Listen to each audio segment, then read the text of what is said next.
Efeitos da obsessão. Terapias enriquecedoras. A conferência oferecera-me valioso material para meditação, especialmente na parte em que o orador se referira à interferência das entidades desencarnadas, produzindo transtornos depressivos, mediante os lamentáveis processos de obsessão. E rompendo em onda caudalosa, essa psicopatologia moderna, ora denominada como a doença do século, investe contra uma verdadeira multidão de criaturas reencarnadas, cujo processo se prolonga além da roupagem física, advindo à desencarnação. No dia seguinte, Alberto apresentou-me ao Dr. Orlando Messier, que fora, no país onde vivera, a sua mais recente experiência carnal, devotado psiquiatra que se dedicara ao estudo da psicologia com alma. Não conhecera o espiritismo conforme a estrutura doutrinária defluente da codificação kardeciana. No entanto, mediante cuidadosas investigações com seus pacientes, ao lado da análise demorada das obras dos doutores Roberto Accioli e Viktor Frankl, conseguira detectar a sobrevivência do espírito, a disjunção molecular da matéria e entender a interferência que os desencarnados exercem na conduta dos viandantes terrestres. Tivera também oportunidade de atender a diversos pacientes portadores de obsessões, em cujas oportunidades se manifestaram seus algozes, bem como examinou a contribuição do psiquiatra Carl Wickland, através das narrações das suas experiências de consultório, exaradas no livro 30 anos entre os mortos, que o auxiliaram a aceitar a realidade da vida além do corpo, facultando-lhe desenvolver psicoterapias valiosas no atendimento àqueles enfermos mentais que o buscaram. Desencarnado, foi convidado a especializar-se no Sanatório Esperança, onde se encontrava em atividade socorrista fazia mais de 10 anos. Também estivera na conferência da noite anterior e encontrava-se vivamente fascinado com a exposição do visitante ilustre. Para ele, não houve propriamente novidades quanto às origens dos distúrbios psicológicos e das alienações mentais, bem como no tocante às terapias que eram aplicadas largamente em nosso pavilhão. Todavia, as referências procedentes de mais doutos conhecedores da psique humana, perfeitamente concordes com as suas conclusões, constituíam-lhe motivo de compreensível gáudio. Foi, portanto, num clima de muita cordialidade que decorreu o nosso encontro, propiciando-me mais amplas possibilidades de aprendizagem. O amigo recente dirigia-se a uma das enfermarias onde se hospedam os irmãos violentos, não se escusando a uma conversação fraterna que ele próprio iniciou. Convenço-me cada vez mais, informou-nos Dr. Orlando, que ao lado de todos os tratamentos especializados para a cura da depressão, assim como de outros distúrbios de comportamento, o trabalho desempenha um papel terapêutico fundamental. O mesmo acreditamos no que diz respeito à psicodança. Enquanto a mente do enfermo se encontrar direcionada para um objetivo saudável, desvinculando-se da ideia depressiva, irá regularizando a distonia e provocando uma positiva reação cerebral em face da imposição do pensamento bem direcionado, que agirá nos neurônios, favorecendo-lhes as sinapses em ritmo equilibrado. O trabalho é recurso muito valioso para fazer o tempo passar, informa a tradição terrestre, mas sobretudo para que passe de maneira saudável e dignificadora, acentuamos nós. Felizmente, a praxiterapia vem sendo utilizada com propriedade, colhendo resultados positivos. Quando o indivíduo se envolve com qualquer tipo de trabalho ou responsabilidade edificante, concentra-se na sua execução e mantém-se atento aos objetivos delineados. Naturalmente estimulados pela ação mental saudável, os neurônios produzem enzimas que são carregadas de energia e que, à semelhança de fótons especializados, produzem harmonia vibratória nos neurotransmissores, proporcionando reequilíbrio. O mesmo milagre produz a oração. Como, porém, raros desses pacientes podem demorar-se concentrados na prece, na meditação ou nas leituras elevadas, porque entram em divagação pessimista, o trabalho e a dança, em razão do esforço físico para desempenhá-los, produzem resposta mais direta e imediata. Sempre quando atendia um cliente portador de distúrbios depressivos, após as recomendações terapêuticas acadêmicas, propunha-lhe qualquer tipo de laborterapia, a começar por quase insignificantes esforços no próprio lar, no jardim, na reparação de objetos ou móveis quebrados, até os serviços de beneficência em favor da comunidade. Os resultados, apesar das permanentes negativas do cliente em executá-los, explicando que lhe era quase impossível atender-me, redundavam sempre positivos. Renascia-lhe o interesse pela vida, o desejo de prosseguir, a diminuição da ansiedade, a autoconfiança, claro que lentamente.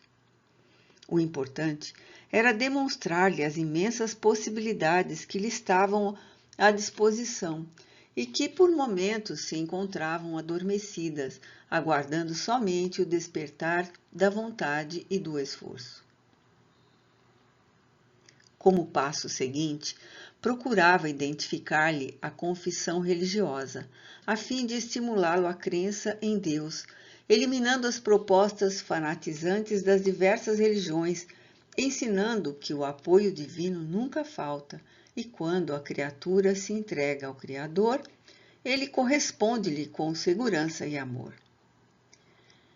Esse meu comportamento causava estranheza em muitas famílias, nas quais se encontravam os problemas depressivos, bem como entre os colegas quase sempre aferrados à terrível convicção materialista. No entanto, a observância de tal procedimento terapêutico conferia-me estatística valiosa, quantitativa e qualitativamente, confirmando-me a sua excelência nos resultados favoráveis à recuperação da saúde. Olhando-me com interesse, o novo amigo indagou-me. Nas suas experiências com obsediados na Terra, alguma vez sugeriu o trabalho como terapia libertadora? Recordando-me dos momentos valiosos vivenciados nas atividades desobsessivas, retruquei sem qualquer dúvida. Somos também de parecer que o trabalho é realmente um dos mais eficazes mecanismos de promoção do indivíduo. Jesus teve ocasião de acentuar, conforme anotado pelo evangelista João, no capítulo 5, versículo 17. Meu Pai trabalha até agora e eu também trabalho, demonstrando a alta significação desse procedimento. Não poucas vezes, estimulando os obsessos ao trabalho, eles reagiam justificando-se incapacidade de realizar alguma coisa de útil ao que lhes objetava, informando que sempre se pode fazer algo mínimo que seja quando se tem interesse. E insistindo, conseguia auxiliá-los a sair da inércia, da autocompaixão, da frustração existencial ou da revolta neles instalada pela ação corrosiva da obsessão.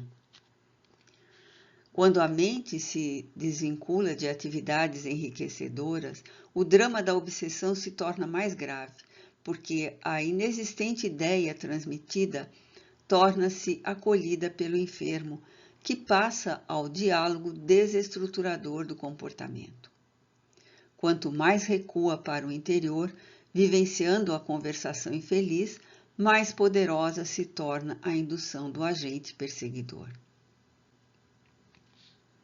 Exteriorizando um sorriso jovial, Dr. Messier alongou as considerações psicoterapêuticas. A oração, por sua vez, produz uma interação mente-corpo, espírito-matéria de incontáveis benefícios. Examinemos, por exemplo, o que sucede com as ideias desconcertantes. À medida que o paciente as fixa, uma energia deletéria se prolonga pela corrente sanguínea, partindo do cérebro ao coração e espraiando-se por todo o organismo, o que produz desconforto, sensações de dores, dificuldades respiratórias, taquicardias, num crescendo que decorre do estado autossugestivo pessimista, que ameaça com a possibilidade da morte próxima, de perigo iminente, de acontecimentos nefastos e semelhantes. Trata-se essa, sem dúvida, de uma oração negativa, cujos efeitos imediatos são aflição e desalinho emocional. Tal sucede porque a mente, visitada pelos pensamentos destrutivos, responde com produção de energia tóxica que alcança o coração. O chakra cerebral envia ondas eletromagnéticas ao cardíaco, que as absorve de imediato. E esparze pelo aparelho circulatório os petardos portadores de altas cargas dessa vibração, somatizando os distúrbios. Da mesma forma, portanto, a oração, que é a estruturação do pensamento em comunhão com as elevadas fontes do amor divino, permite que a mente sintonize com os campos de vibração sutil e elevada, realizando o mesmo processo, somente que de natureza saudável e reconfortante. Captadas essas ondas pelo psiquismo, irradiam-se do espírito ao perispírito, que aumenta a resistência energética, vitalizando as células e os campos organizados da matéria, modificando-lhes a estrutura para o equilíbrio, a harmonia. Quando alguém ora, torna-se um dínamo gerador de força, a emitir ondas de teor correspondente à qualidade da energia assimilada. De incomparável resultado terapêutico, a oração é também ponte para com a divindade, na qual se aurem coragem e bem-estar. O exemplo mais dignificante vem de Jesus. Sempre que o cansaço lhe tomava o organismo, ele buscava a oração, a fim de comungar com Deus, reabastecendo-se de vitalidade. E era ele quem conseguia alterar os campos de energia com a simples vontade, direcionando-a conforme lhe aprovesse. Encontrava-me encantado com os conceitos lógicos do médico gentil e recordava-me dos efeitos salutares da oração, toda vez quando, na terra e no além, deixava-me conduzir pelas suas vigorosas correntes de ondas saudáveis. Após o silêncio que se fez natural, Dr. Messier adiu. Estou seguro que a evangelioterapia é o recurso precioso para produzir a recuperação do equilíbrio das criaturas, preservá-lo naquele que já o possui e irradiá-lo na direção de quem se encontra necessitado.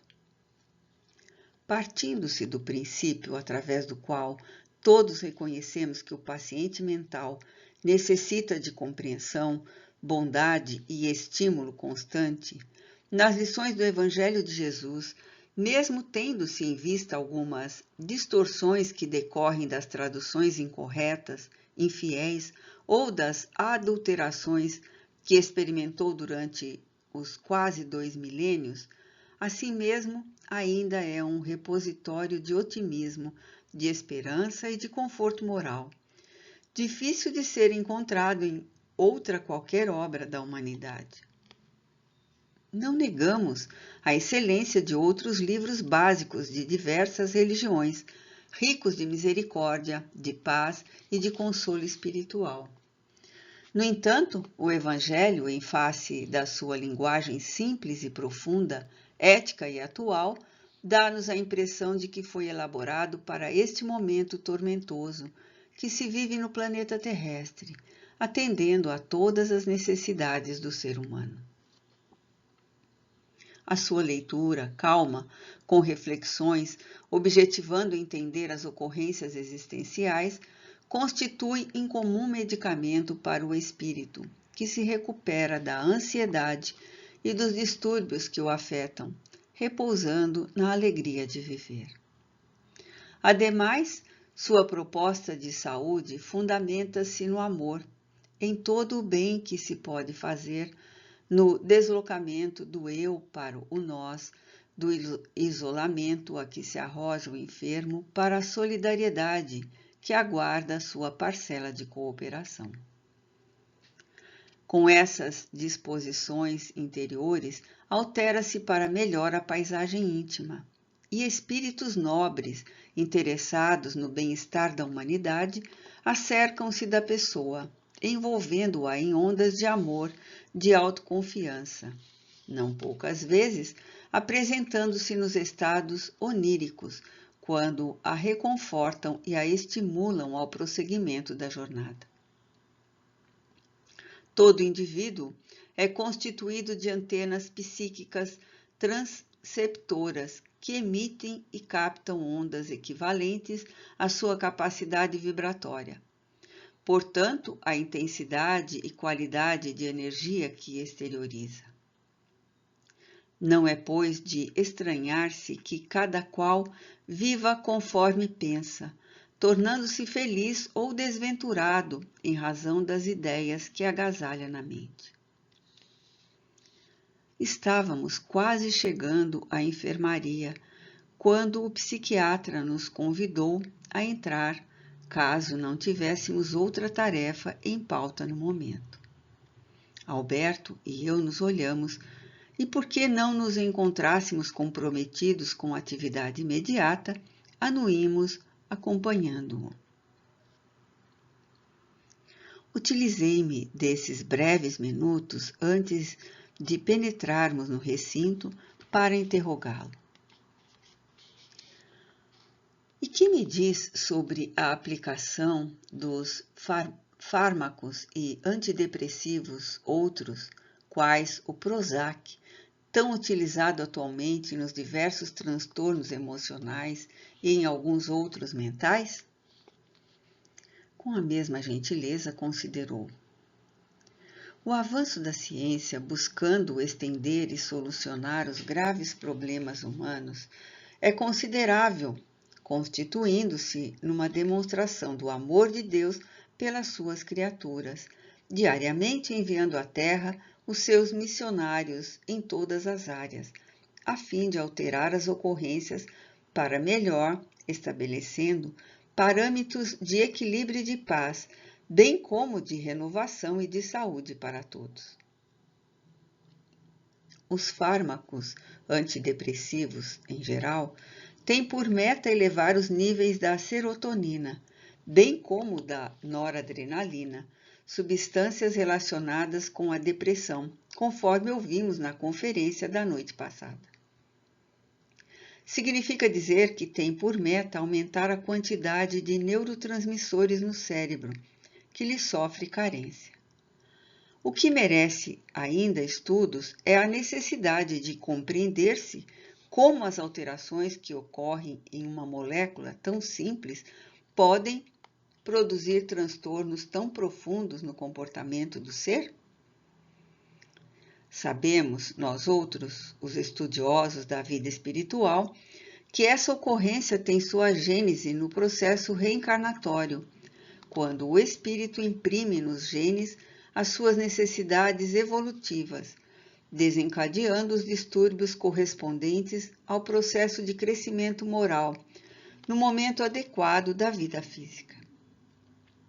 Não obstante, os antidepressivos oferecem resultados positivos de acordo com a ficha kármica de cada paciente, porque a função, por exemplo, do Prozac, composto denominado hidrocloreto de fluoxetina, é bloquear a captação da serotonina, constituído de tal forma semelhante àquela que pode enganar os neurônios, competindo com ela na sua captação e deixando-a na face exterior da célula. Como alguns fármacos objetivam alterar diretamente a química cerebral, inevitavelmente produzem dependência e algumas sequelas que podem ser contornadas pelo psiquiatra e também pelo esforço do próprio paciente no processo de recuperação. Variam as opiniões de especialistas acerca do Prozac. Alguns consideram-no como excelente, com respostas positivas quase imediatas à sua aplicação. Outros, no entanto, evitam-no por haverem constatado em alguns dos seus clientes resultados menos felizes, até mesmo indutivos ao suicídio. Tudo isso tem a ver, sem dúvida, com o passado espiritual do enfermo, porquanto cada indivíduo possui as conquistas que o tipificam, diferenciando-os. O medicamento em que alguém produz resultado positivo, noutrem desencadeia distúrbios e efeitos diferentes, como é compreensível em face da estrutura orgânica de cada qual. Reconhecendo e valorizando a contribuição científica dos nobres pesquisadores e dos resultados das suas conquistas em favor dos pacientes depressivos, como de outras enfermidades, a conduta do recuperado terá muito que ver com o seu processo de preservação da saúde, evitando as perturbadoras recidivas que invariavelmente acontecem por novos desvios de comportamento, por falta de identificação com os valores enobrecedores da vida, por abuso e desgastes das energias nos prazeres exorbitantes e primários. Avançamos a pouco e pouco para a eliminação das terapias realizadas mediante a aplicação de drogas, que por enquanto ainda se fazem necessárias. Relatórios cuidadosos atestam que existem, neste momento, aproximadamente 200 tipos de psicoterapias variadas, incluindo-se, bem se vê, aquelas denominadas alternativas, que em diferentes regiões do planeta oferecem resultado positivo. Desde as denominadas fitoterapias, acupuntura, bioenergia, florais e bar, energização através de metais, de cristais, de perfumes e óleos, do Doin, de Reiki, etc., auxiliando o ser humano na conquista e no encontro de si mesmo. Alcançamos a porta de entrada da enfermaria quando o amigo, sorrindo, sentenciou: em cada um de nós se encontram íncitos os valores da saúde e da doença, dependendo da ocorrência de fenômenos adequados para a sua manifestação. Entremos.